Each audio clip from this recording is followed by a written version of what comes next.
கோவை மாவட்டம் கோவில்பாளையம் பகுதியில் கல்லூரி மாணவர்கள் தங்கியிருக்கும் அறைகளில் காவல்துறையினர் திடீர் சோதனையில் ஈடுபட்டிருக்கிறார்கள். இது தொடர்பான கூடுதல் விவரங்களோடு இணைகிறார் மண்டல தலைமைச் செய்தியாளர் குருசாமி. விவரங்களை பதிவு செய்யலாம். ஏன் இந்த திடீர் சோதனை? பாலா, கோவை மாவட்டத்தில் ஏராளமான கல்லூரிகள் இருக்கின்றன. கோவை நகர் பகுதி மற்றும் புறநகர் பகுதிகளில் ஏராளமான கல்லூரிகள் அமைந்திருக்கக்கூடிய நிலையில் கல்லூரி மாணவர்களை குறிவைத்து கஞ்சா உட்பட போதைப் பொருட்கள் விற்பனை அதிகரித்து வருவது போலீஸ் விசாரணையில் தெரிய வந்திருக்கிறது. இதனைத் தொடர்ந்து சமீப காலமாக திடீர் சோதனைகள் அடிக்கடி நடத்தப்பட்டுக் கொண்டிருக்கிறது. கடந்த முன்னர் கோவை மாநகரில் திடீர் சோதனையானது நடத்தப்பட்டு வந்தது. இந்நிலையில் கோவை புறநகர் பகுதியான கோவில்பாளையம் பகுதியில் அமைந்திருக்கக்கூடிய SNS கல்வி இருக்கக்கூடிய இடங்களில் மாணவர்கள் தங்கியிருக்கக்கூடிய பகுதிகளில் இந்த காலங்களில் போலீசார் சோதனையில் ஈடுபட்டு கோவில்பாளையம், குருப்பாளையம், அன்னூர் உட்பட அந்த கல்லூரி மாணவர்கள் போலீசார் பல்வேறு குழுக்களாக சோதனையில் ஈடுபட்டுக் கொண்டிருக்கிறார்கள். மாணவர்கள் தங்கியிருக்கக்கூடிய அறைகளுக்கு சென்று அறைகளில் ஏதேனும் தடை செய்ய இதெல்லாம் எதுக்கு பண்ண தம்பியில இதெல்லாம் இருக்குது. கோவை மாவட்டம் கோவில்பாளையம் பகுதியில் கல்லூரி மாணவர்கள் தங்கியிருக்கும் அறைகளில் தடை செய்யப்பட்ட போதைப் பொருட்கள் இருக்கிறதா என காவலர்கள் சோதனையில் ஈடுபட்டிருக்கிறார்கள். இது தொடர்பான காட்சிகளையும் கூடுதல் விவரங்களையும் செய்தியாளர் குருசாமி தர கேட்டோம்.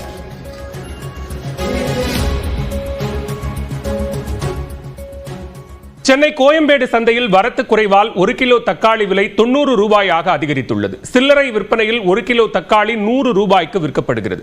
இது குறித்து நமது செய்தியாளர் சடையாண்டி தரும் விரிவான தகவல்களை தற்போது பார்க்கலாம்.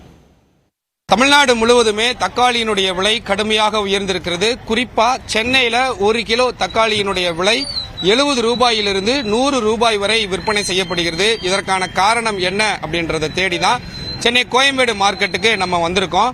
இந்த பகுதியில் தக்காளியினுடைய வரத்து மிக அதிகமாகவே இருப்பதாக இங்க இருக்கக்கூடிய வியாபாரிகள் தெரிவித்திருக்கிறார்கள்.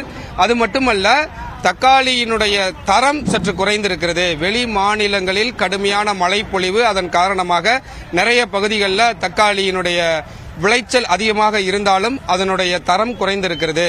முதல் ரக தக்காளியினுடைய விலை ஒரு பெட்டியினுடைய விலை 1800 ரூபாய் வரை விற்பனை செய்யப்படுகிறது. ஒரு பெட்டியில 25 கிலோ தக்காளி இருக்கிறது.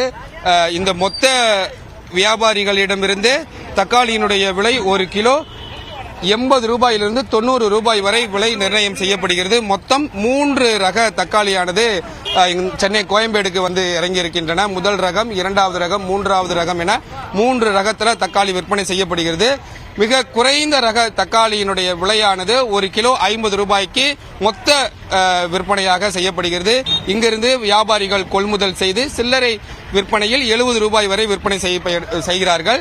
அதே போல மிக அதிக தரம் வாய்ந்த தக்காளி, எந்த விதமான புள்ளியோ இல்ல பூச்சிப்பட்டையோ எதுவுமே இல்லாம இருக்கக்கூடிய மிக தரமான தக்காளியினுடைய ஒரு பெட்டியினுடைய விலை 1800 ரூபாயிலிருந்து 200 ரூபாய் வரை விற்பனை செய்யப்படுகிறது. 25 கிலோ அடங்கிய இந்த பெட்டியானது 80 ரூபாயிலிருந்து 90 ரூபாய் வரையே மொத்த விற்பனையாக செய்யப்படுகிறது. இங்கிருந்து வியாபாரிகள் கொள்முதல் செய்து வெளியில பொதுமக்களுக்கு சில்லறையாக விற்பனை செய்யப்படக்கூடிய அந்த நிலையில 90 ரூபாயிலிருந்து 100 ரூபாய் வரை விலை நிர்ணயம் செய்யப்படுறாங்க. சென்னையை ஒட்டி இருக்கக்கூடிய மற்ற மாநிலங்களில் கடுமையான மழைப்பொழிவு, வட இந்தியாவில் இயற்கை சீற்றம், இதன் காரணமாக தக்காளியினுடைய விளைச்சல் குறைவாக இருக்கிறது. தக்காளியினுடைய தரம் குறைந்திருக்கிறது. அதன் காரணமாகத்தான் இந்த விலையானது அதிகப்படியான விலை விற்கப்படுகிறது என ஒரு கருத்தை இங்க இருக்கக்கூடிய வியாபாரிகள் தெரிவித்திருக்கிறாங்க.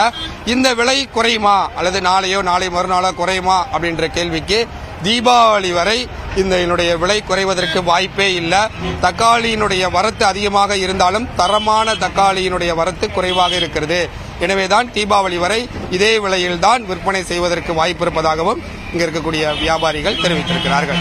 நியூஸ் 18 தமிழ்நாடு செய்திகளுக்காக ஒளிப்பதிவாளர் அருணுடன் சடையா.